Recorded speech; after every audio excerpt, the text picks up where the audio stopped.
เจ้าหน้าที่ตำรวจกองบัญชาการปกส.แขวงหัวพันได้กักตัวพวกทึกหาที่มีการเคลื่อนไหวค้าขายยาเสพติดในนี้กักตัวผู้ทึกหาได้2คนพร้อมยึดของกลางยาบ้า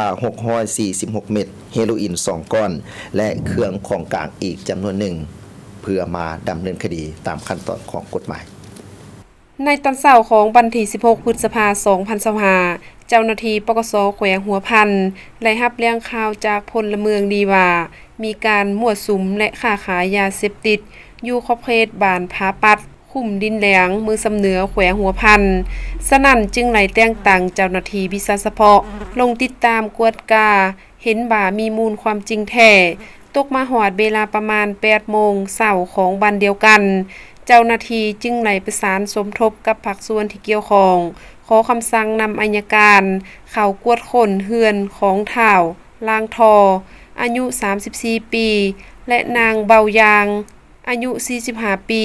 ผัวเมียเป็นประชาชนอยู่บ้านผาปัดคุ้มดินแหลงมือสำเหนือแขวงหัวพันผ่านการกวดค้นของเจ้าหน้าที่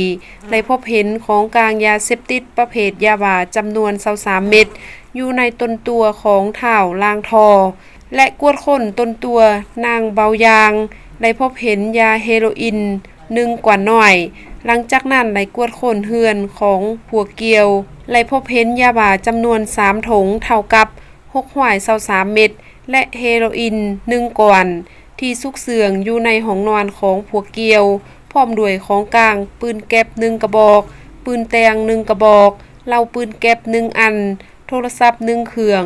เงินกีบธนาคาร1,50,000 กีบและอุปกรณ์การเสพสนั่นเจ้าหน้าที่ปกส.แขวงหัวพัน